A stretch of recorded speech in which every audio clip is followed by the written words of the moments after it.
I never imagined my own parents would orchestrate my public downfall. But on my 28th birthday, they gathered 100 people to watch them take everything away. The invitation had arrived 3 weeks earlier. Heavy cardstock, gold embossed, with my mother Catherine's perfect calligraphy proclaiming it a special celebration for our darling daughter. Inside, she'd written that the entire family would gather. Cousins I hadn't seen in years, aunts and uncles from 3 states away, even great-aunt Eleanor, who never traveled anymore. Something immediately felt wrong. My birthdays never warranted this kind of attention. Growing up, it was usually just dinner at whatever restaurant my sister Emily chose, her schedule always taking priority. Sometimes, my parents forgot entirely, remembering only when I'd casually mentioned it days later. Now, they wanted to throw a party with 100 guests? I called Catherine that evening. She answered on the first ring, her voice bright and cheerful in a way that made my stomach twist. "Darling, did you get the invitation?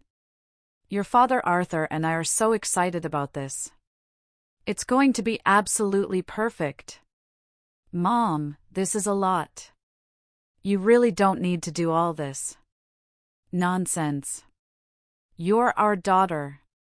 We want to celebrate you properly." She paused, and I heard her moving around in the kitchen.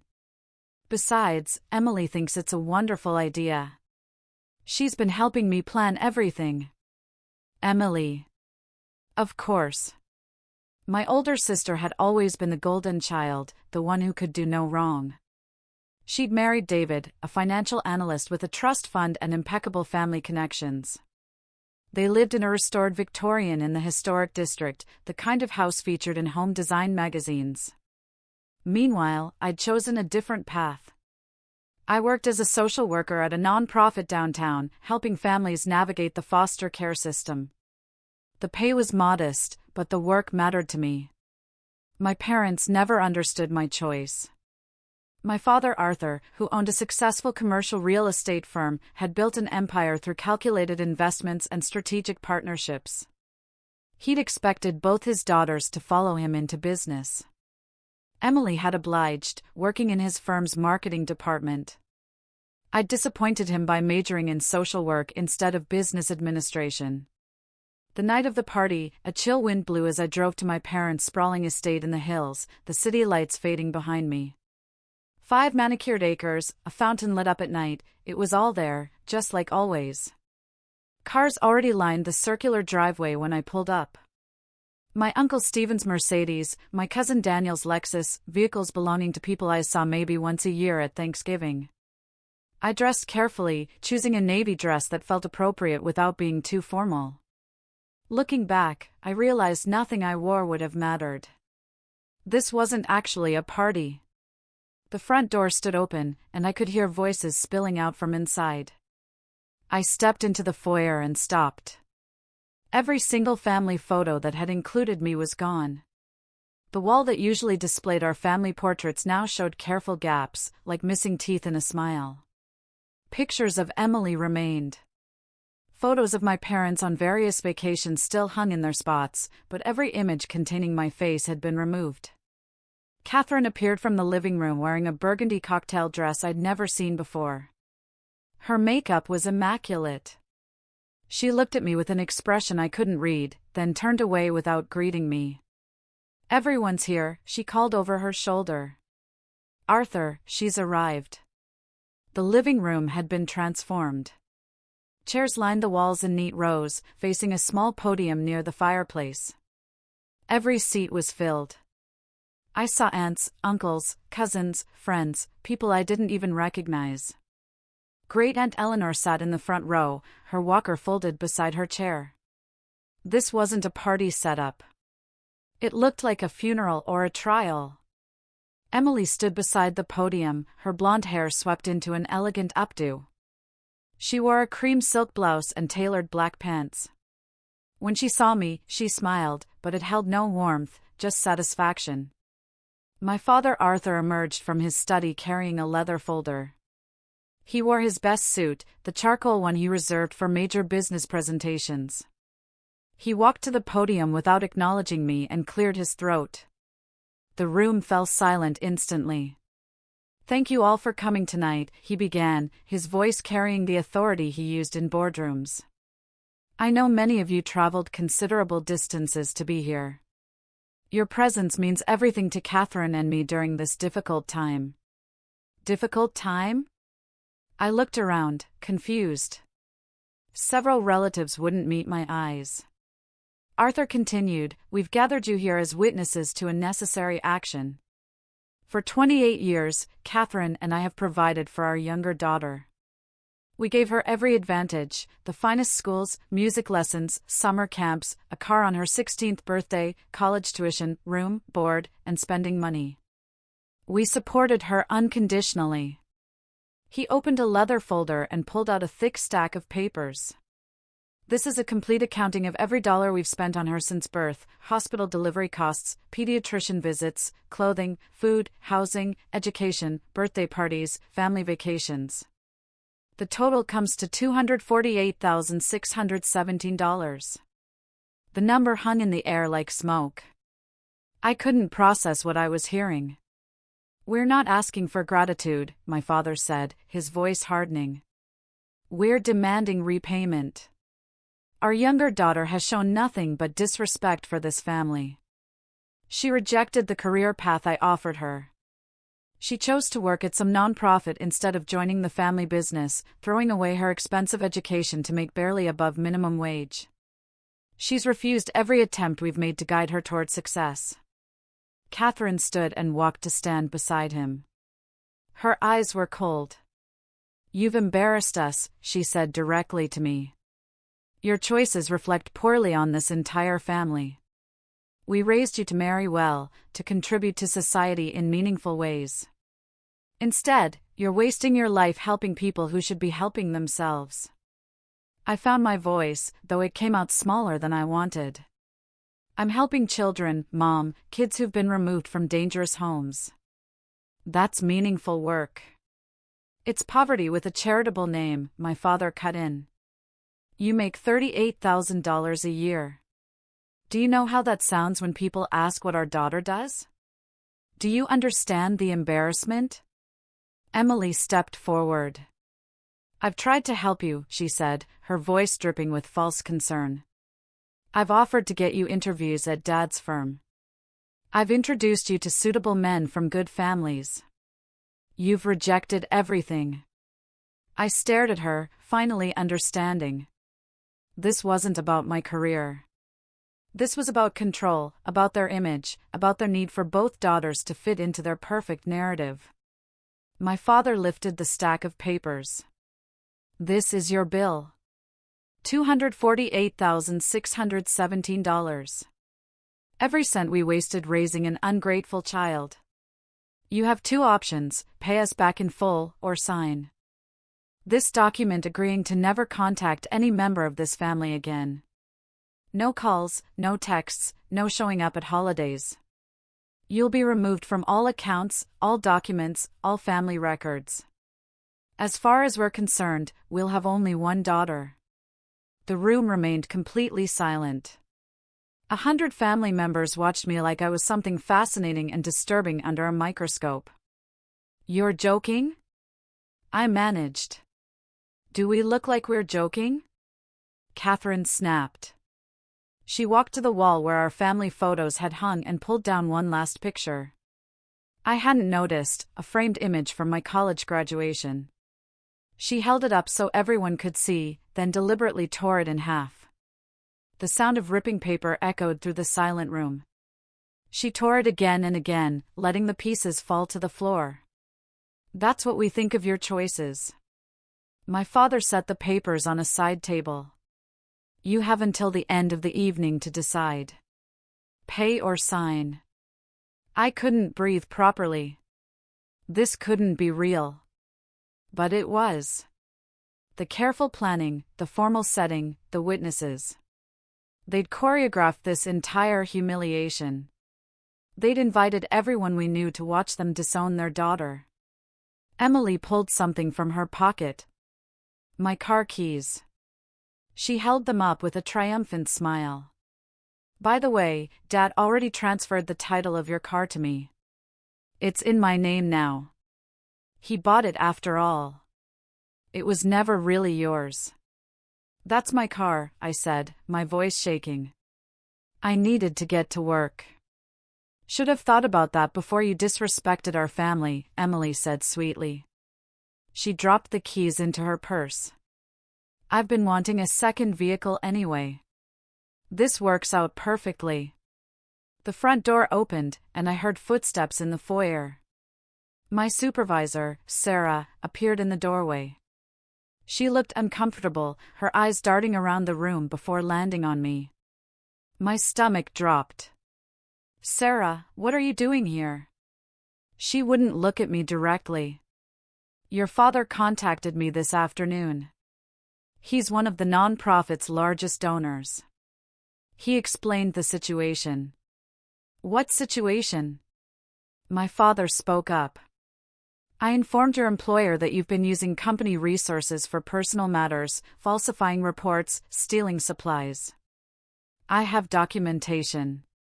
That's a lie. I turned to Sarah desperately. You know that's not true. You've seen my work. I would never.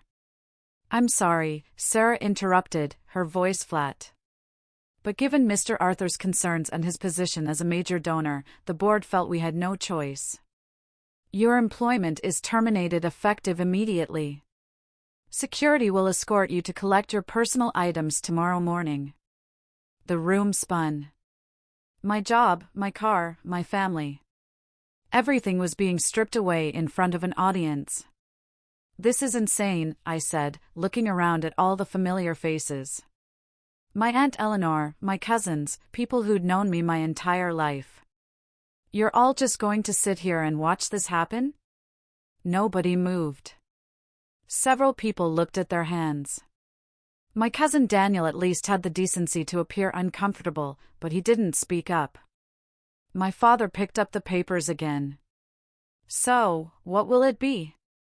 $248,000, or you sign away your right to this family? Something inside me went very still. The panic faded, replaced by a cold clarity. These people had planned this for weeks. They coordinated with my employer, transferred my car title, rehearsed their speeches. They turned my birthday into a public execution. And they expected me to either bankrupt myself or beg for their forgiveness. I would do neither. I walked to the side table and looked at the papers. The top sheet was a financial accounting. Below it was a legal document dense with text. I scanned it quickly. It was a comprehensive severance agreement cutting me off from every aspect of the family, no inheritance rights, no contact provisions, binding arbitration clauses. My father had involved attorneys for this. Without a word, I picked up a pen lying beside the papers. Wait, Catherine said quickly. Don't you want to think about this? Maybe we can discuss. I signed 3 copies, each signature firm and clear. Then I set the pen down and turned to face the room. You want to know something? I said quietly. I came here tonight actually feeling guilty. Guilty that I disappointed you. Guilty that I wasn't the daughter you wanted. But standing here right now, I'm realizing something. You're not disappointed in me. You're small, petty people who care more about appearances than actual human beings. And I'm done feeling bad about not fitting into your shallow, miserable world. My father's face went red. How dare you? I'm not finished, I said, my voice stronger now. You want to claim you wasted money raising me? Fine. Consider it wasted. You want to erase me from your family? Done. But 20 years from now, when Emily's kids ask why they've never met their aunt, what are you going to tell them? That she wasn't good enough? That she chose to help mistreated foster children instead of making money, and that made her disposable? Emily stepped forward angrily. You don't get to act superior. You're the one who... I'm done. I cut her off. Keep the car. Enjoy spending Dad's money. I hope it keeps you warm at night. I walked toward the door. The crowd parted silently. As I passed Great Aunt Eleanor, she reached out and touched my hand briefly. Her eyes were sad, but she didn't say anything. Nobody did. Just as I reached the foyer, my father's voice boomed behind me. If you walk out that door, there's no coming back. You understand that? I turned around slowly. He stood at the entrance to the living room, his face flushed red, his hands clenched into fists at his sides. Behind him, the sea of relatives watched with varying degrees of discomfort and fascination. I understand perfectly, I said. You've made yourself crystal clear. Catherine pushed past him, her heels clicking sharply on the marble floor. Arthur, maybe we should discuss this privately. This has gotten out of hand. Out of hand? I stared at her. You planned this for weeks. You rehearsed speeches. You hired lawyers. You coordinated with my employer. Nothing about this was spontaneous. We wanted to make a point, she said, her voice rising defensively. We wanted you to understand how your choices affect this entire family. My choices to help mistreated children. Those choices. Emily stepped forward, her expression smug. Your choices to embarrass us. To reject everything we've offered you. To act like you're morally superior because you work for pennies. I felt something cold settle in my chest. This wasn't anger anymore. It was clarity. You genuinely believe that's what this is about. You think I chose social work to spite you, didn't you? My father demanded. I offered you a position at the firm. 6-figure starting salary. You turned it down to make what? $38,000? You did it to punish us. I did it because I wanted to make a difference in the world. Because I saw what happened to kids in the system and I wanted to help. But you're right about one thing. I'm glad I didn't join your firm. Because if this is how you treat family, I can only imagine how you treat employees. My father took a step toward me. You ungrateful little. Arthur, my mother grabbed his arm. Not in front of everyone. Everyone's already seen what you think of me, I said quietly. What's one more insult? Uncle Stephen, my father's brother, finally stood up from his seat. He'd been silent throughout the entire spectacle, but now he cleared his throat. Arthur, this is excessive. She's still your daughter. Stay out of this, Stephen, my father snapped. I can't stay out of it. You've made it a public affair. Stephen looked at me apologetically. Your father is upset. He's not thinking clearly. Maybe if everyone just took a breath. There's nothing to take a breath about, my father interrupted. She made her choice years ago when she decided this family wasn't good enough for her. Tonight, we're just making it official. I looked at Uncle Stephen, saw the conflict in his eyes, and felt a flicker of something like pity. He was trying at least, but not hard enough to actually change anything. Thank you for trying, I told him. But they're right. This needed to happen. I just wish it hadn't taken me 28 years to see who they really are. My mother's face crumpled. How can you say that? We're your parents. We've given you everything since the day you were born. You gave me things. There's a difference between providing and loving. We spent over $600,000 raising you, my father interjected. Private schools, tutors, college at an elite university, study abroad programs, your car, your apartment deposits. That itemized bill I showed you is just the basics: food, housing, healthcare. The real number is more than double that. You loved the idea of me. The version you wanted me to be. But the actual me, the person who cares more about helping kids than making money. You just ripped her photos off the wall because you've given us nothing to be proud of. Catherine shouted, her composure finally cracking. Do you know what it's like when people ask what my daughter does? When I have to tell them you work at some poverty-level nonprofit? When they look at me with pity because my daughter couldn't do better. Couldn't do better, or wouldn't settle for what you wanted? She opened her mouth, closed it, then turned away. Her shoulders shook, and I realized she was crying. But they weren't tears of remorse. They were tears of frustration, of embarrassment that this wasn't going according to plan. Emily moved to comfort her, shooting me a venomous look. See what you've done? Is this what you wanted, to make Mom cry in front of everyone? I didn't do anything, I said evenly. I showed up to what I thought was my birthday party. Everything that's happened tonight, every single thing, was orchestrated by you and them. Because we care about you, Emily's voice pitched higher. Because we want what's best for you, and you're too stubborn to see it. No, you want control. There's a difference. David, Emily's husband, appeared at her elbow. He'd been noticeably absent, lurking near the back. Now he stepped forward, his expression uncomfortable. Maybe we should all calm down. This is getting heated. Stay out of this, David, Emily said sharply. But David was looking at me with something like guilt. I didn't know they were going to do this, he said quietly. Emily said it was going to be a serious conversation, not this. You knew enough, I replied. You're here, aren't you? He flinched, but didn't argue. My father straightened his jacket, trying to regain his authoritative composure. We're wasting time. You've signed the papers. The matter is settled. You're no longer part of this family, legally or otherwise. I suggest you leave before security arrives. Security? I almost laughed. You're going to have me thrown out? If necessary.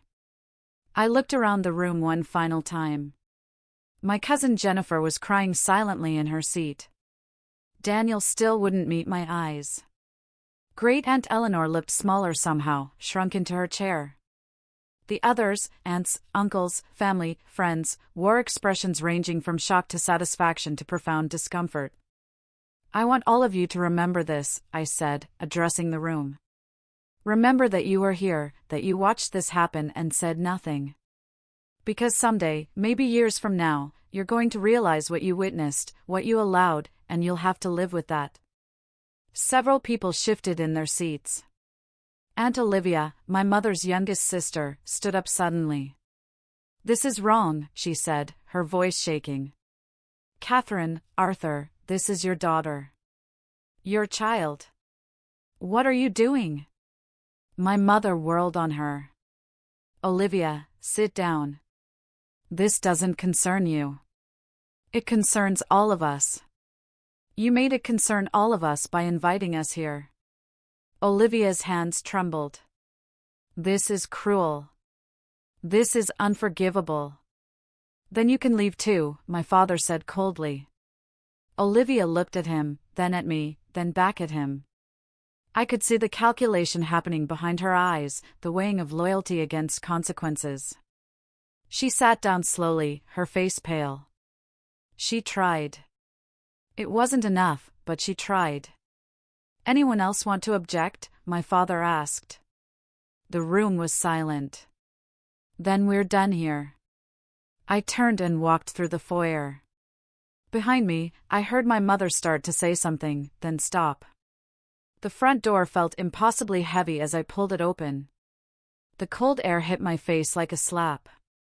I left my parents' house for the last time just after 8 o'clock on my 28th birthday.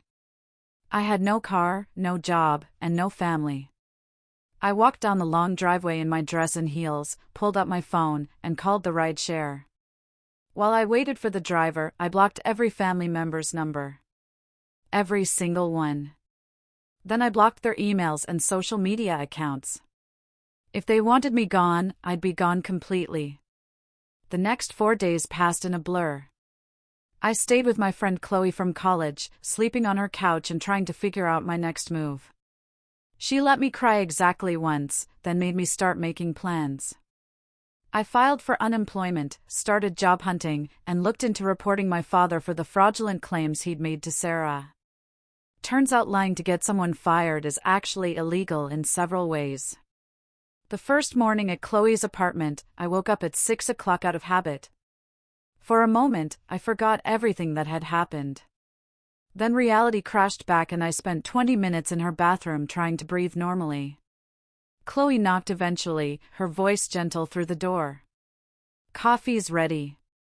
And I made eggs. "You need to eat something."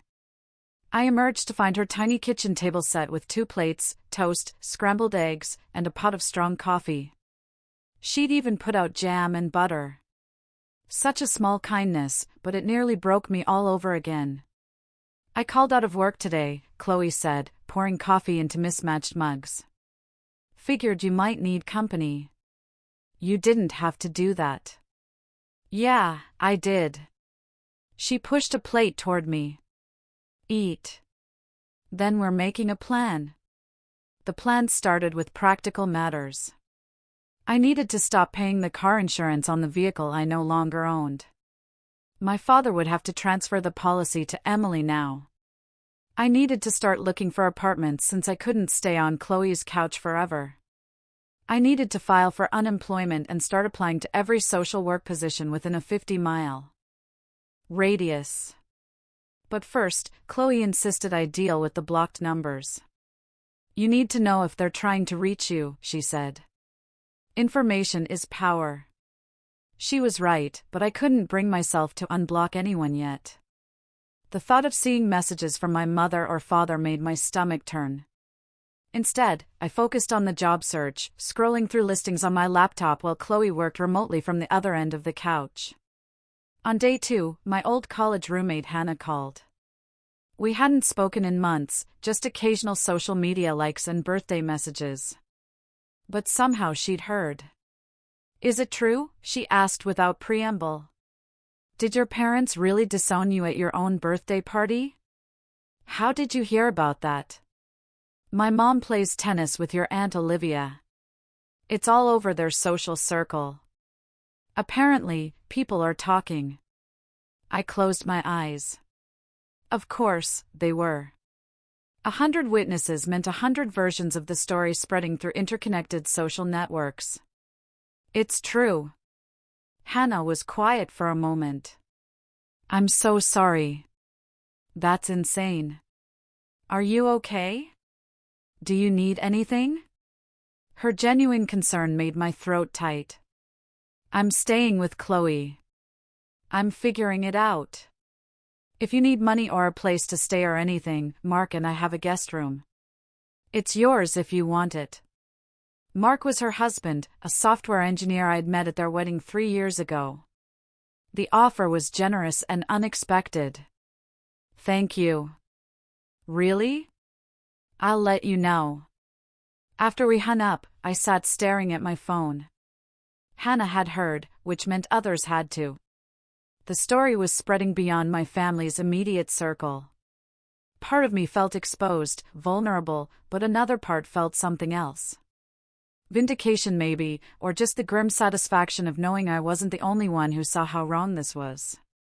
On day 3, I finally started receiving calls from unknown numbers. I didn't answer, but the voicemails began piling up. My father's voice, controlled at first. "We need to discuss what happened. Call me back." Then my mother, "Sweetheart, please. We need to talk about this. You're still our daughter." Then Emily, "Stop being dramatic and call Mom. She's falling apart." Each message made me angrier. Stop being dramatic. As if I was the one who'd staged a public disownment ceremony. As if I was the problem. Chloe found me listening to the voicemails that evening, my jaw clenched. What are they saying? That I'm being dramatic? That they need to talk? That Mom's upset? And what are you going to do? Nothing. Let them sit with what they've done. Chloe nodded slowly. Good. They don't deserve your energy right now. But it was hard. Every notification made my heart race. Every unknown number sent anxiety spiking through my system. I'd changed my number once already to escape an abusive ex-boyfriend in college. I didn't want to do it again, but I was starting to consider it. On the morning of day 5, a Tuesday, I had an interview. A small nonprofit across town that worked with homeless youth had an opening for a case manager. The pay was slightly better than my previous job, and the director, an older woman named Brenda, had a kind face and firm handshake. "I'll be honest," Brenda said during the interview. "I heard about what happened with your previous employer. Do you want to talk about that?" I considered lying, deflecting, but something about her direct gaze made me tell the truth. Not all of it, not the birthday party details, but enough. My father made false allegations to get me fired. He's a major donor, and my supervisor didn't question his claims. Brenda's expression didn't change. "Why would your father do that?" "Because I didn't become the person he wanted me to be." She nodded as if this made perfect sense. "I've worked in social services for 30 years. I've seen family dynamics that would make your hair curl. Parents who resent their children for being independent, for having different values, for being successful in ways the parents don't understand or respect." She leaned back in her chair. "The question is, can you do this job while dealing with whatever is happening in your personal life?" "Yes," I said without hesitation. "My personal life is a mess right now. But the kids who need help don't care about that. They need someone who shows up and does the work. I can be that person." Brenda smiled. "You start next Monday, 8 a.m. Don't be late." I almost cried in her office. Instead, I shook her hand and managed to hold it together until I got outside. Then I called Chloe from the parking lot, my voice shaking with relief and leftover adrenaline. "I got it. I got the job." "Of course you did. You're good at what you do." I could hear the smile in her voice. "See, things are already getting better." That evening, Chloe ordered Thai food, and we celebrated with cheap wine and pad Thai eaten straight from the containers. She told me stories about her own family drama. Nothing as nuclear as mine, but enough to make me feel less alone.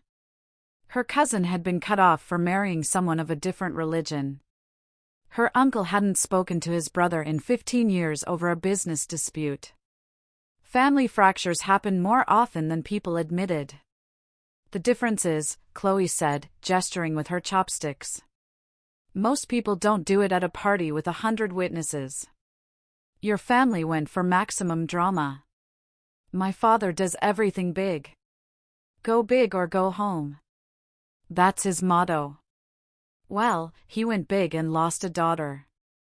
Hope it was worth it." On the 4th day, my phone started ringing. I'd forgotten to block one number, my Aunt Olivia, my mother's youngest sister. I answered without thinking. "Thank God," Olivia gasped. "I've been trying to reach you. Your mother has called me 16 times in the past hour.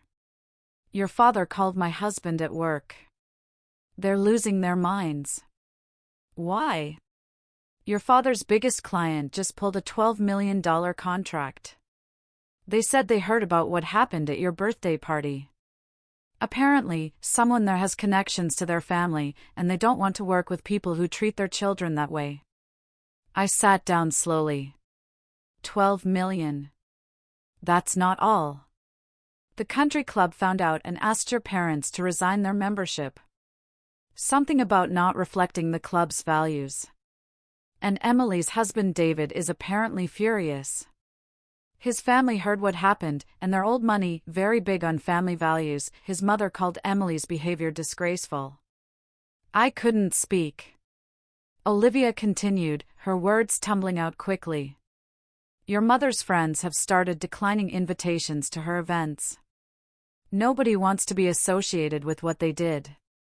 It's spreading through their entire social circle. I've heard your father's been trying to call you 50 times a day, but you're not answering. I blocked everyone. Well, unblock me at least. This is getting worse for them by the hour, and I think, she paused, I think they're starting to understand what they've done. I thanked Olivia and ended the call, my mind racing. Then slowly, I unblocked one number. My father's. Within 30 seconds, my phone rang. Thank God, my father said when I answered, his voice strained, desperate. We need to talk. Your mother and I need to explain. Explain what? That you regret humiliating me in front of 100 people, or that your business is suffering? Silence. Then, it wasn't supposed to go like this. How is it supposed to go, Dad? More silence. You brought my boss to fire me, I continued, my voice steady. You took my car. You ripped up my photos. You made me sign papers cutting me off legally while everyone we know watched. What part of that wasn't supposed to go exactly like it did? Your mother is devastated. She's been crying for days. And yet somehow I'm not crying for her. Please, he said, and his voice cracked. We made a mistake. A terrible mistake. But we're still your family. No, I said calmly. You made that very clear. You have one daughter now. Remember? I signed papers. Those papers can be voided. My attorney says. Your attorney can say whatever he wants. I'm not interested. My father's desperation turned sharp. You're really going to throw away your entire family over this? The irony was so thick, I almost laughed. I didn't throw anything away. You did. At a party you planned for weeks, with witnesses and legal documents and speeches. You calculated this. You orchestrated it. You meant every word. The only reason you're calling now is because it backfired.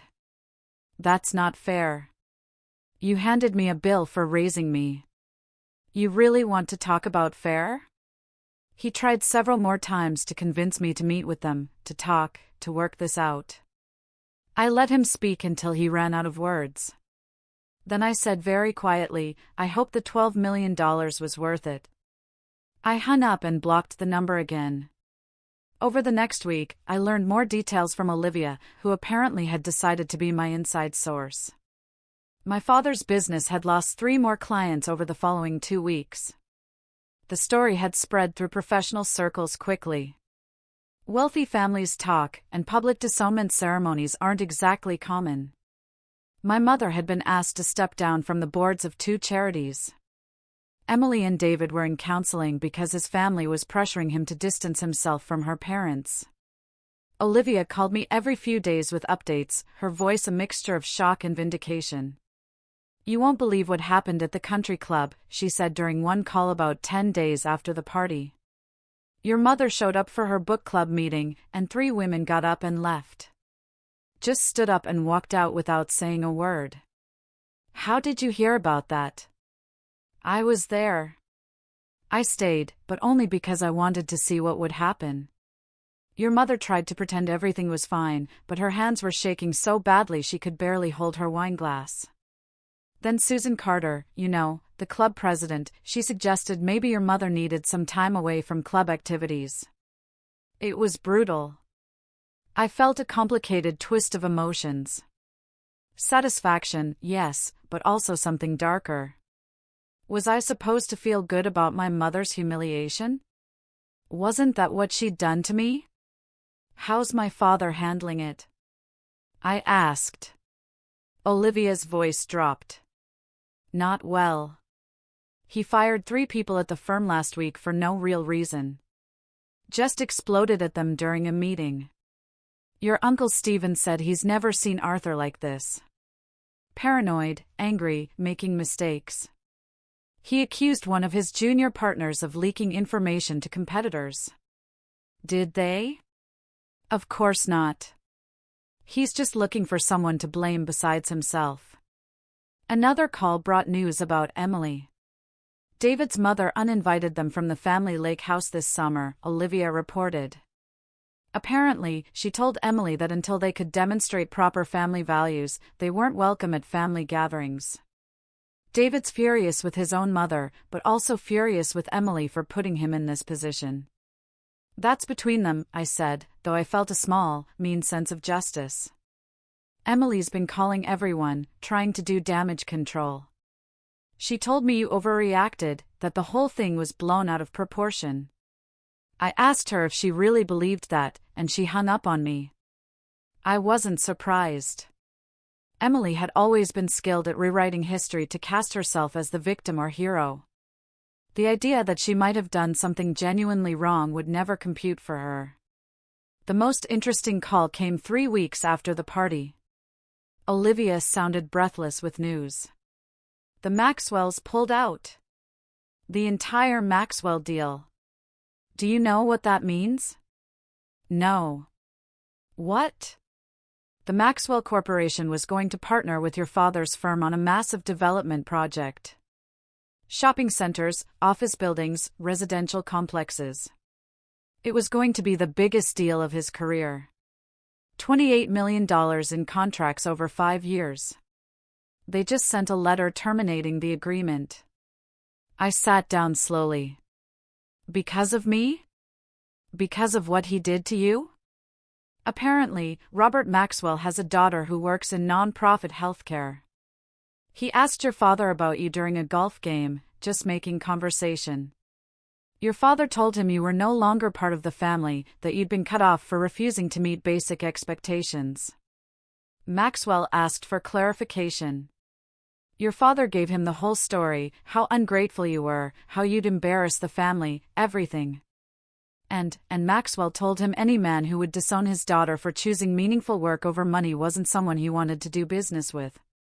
He withdrew from the deal the next day, $28 million. The number was staggering.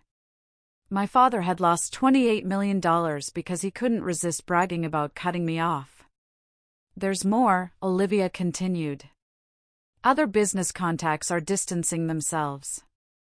People who've worked with your father for years are suddenly unavailable for meetings. His reputation is taking a serious hit. Good, I said, and meant it. But Olivia's voice turned serious. Your parents are desperate. Your mother called me crying last night, begging me to convince you to meet with them. She said they made a mistake, that they want to fix things. They want to fix their reputation, not their relationship with me. I know, but I thought you should know they're falling apart. After that call, I sat in Chloe's living room for a long time, staring at nothing. Part of me had expected my parents to call once or twice, then move on. They disowned me. That was supposed to be final. But the consequences they were facing, the social ostracism, the business losses, the family discord, those weren't supposed to happen. They'd expected to punish me with impunity. Instead, the world had punished them. My new job started the following Monday, and it was exactly what I needed. Brenda ran a tight ship with clear expectations and genuine care for the kids we served. The other case managers welcomed me without prying into my personal situation, though I suspected Brenda had warned them to give me space. The work was hard but good. I met with teenagers who'd aged out of foster care, helping them navigate housing applications and job searches. I sat with families in crisis, connecting them with resources and support systems. Every day reminded me why I had chosen this path in the first place. These people needed help, not judgment. They needed someone who saw their potential, not just their problems. During my second week, I worked with a 17-year-old named Maya, who had been bouncing between foster homes since she was 9. She had a scholarship to community college but nowhere to live during the summer break. We spent 3 hours calling transitional housing programs, getting rejected again and again. Finally, we found a program with an opening.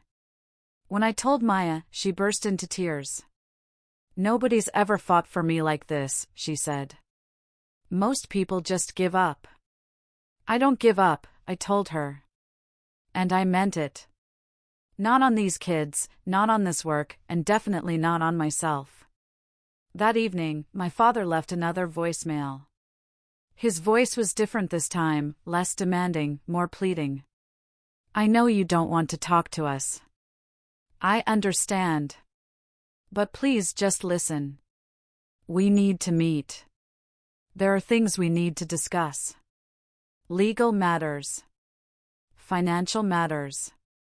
Please call me back. Legal matters. Financial matters. Nothing about apologies or regret. Just practical concerns. I deleted the message and blocked that number too. 3 weeks after the party, I moved into my own apartment. It was small, just a studio in a building that had seen better days, but it was mine. Chloe helped me move my few possessions, mostly clothes and books I'd retrieved from my old apartment, which thankfully I'd been renting and not living at my parents' house. We painted the walls a warm cream color and hung curtains I'd found at a thrift store. It wasn't much, but it felt like a fresh start. Great-aunt Eleanor passed away 5 weeks after my birthday. Olivia called to tell me about the funeral. Your parents want you to come. They think it might be a chance to reconcile. Will they be there? I asked. Of course. Then I won't be. Instead, I visited Eleanor's grave alone the next day. I brought flowers and sat by her headstone for an hour, telling her about everything. She'd been the kindest person in that room, the only one who'd acknowledged the cruelty of what was happening. I like to think she'd have understood. I found a new job 3 weeks later. Another nonprofit, better pay, more responsibility. The director had heard about what happened. Word travels in social work circles, too, and called me directly to offer an interview. Anyone who chooses this work over money is exactly the kind of person we need, she said. Sarah, my old supervisor, reached out to apologize a few weeks later. Turns out my father's documentation of my supposed misconduct was quickly proven false, and the board realized they'd been manipulated. They offered me my old job back with a formal apology and even a raise, trying to make amends for not questioning my father's claims more thoroughly. But I declined. Some doors, once closed, should stay that way. And honestly, I was already settling into my new position and didn't want to go backward. My parents continued calling from different numbers, getting more desperate each time. My mother left voicemails crying, begging for forgiveness. My father left messages about how much the business was suffering, how much they needed me. Emily sent emails saying David's family was threatening to exclude her from family events unless she made amends. I deleted everything without responding. 6 months after my birthday, Olivia called with interesting news. Your father had a heart attack. Nothing life-threatening, but enough to scare him. He's been telling anyone who will listen that the stress of losing you caused it. That's manipulative. I know, but your mother thinks you'll come to the hospital. She's wrong. Olivia was quiet for a moment. Are you ever going to forgive them? I thought about it honestly. Maybe someday, but forgiveness doesn't mean reconciliation. They showed me exactly who they are. They valued their image more than their daughter. They were willing to destroy me publicly to prove a point. The only reason they want me back now is because there are consequences they didn't anticipate. That's not love. That's damage control. That's very wise, Olivia said softly. It's very sad, I corrected, but it's true. I'm writing this now, a year after that birthday party. I live in a small apartment across town. I drive a used Honda I bought myself. I have a job I love, friends who've proven their loyalty, and a life that's entirely my own. Some days are hard. Some days I miss what I thought I had before I realized it was conditional all along. But I've built something better, something real, something that isn't contingent on meeting someone else's expectations or fitting into someone else's narrative. My parents spent $248,000 raising a daughter they didn't actually want, though, as my father later admitted during that phone call, the real total was over $600,000. They wanted a reflection of themselves, a prop in their perfect life story. They could have had a daughter who loved them.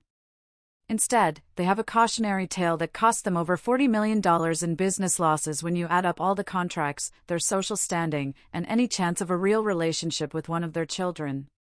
They bought their lesson at a price far higher than $4 million. And me? I paid nothing. I just walked away from people who never valued me. Some people call that loss. I call it freedom. What part of this story shocked you the most?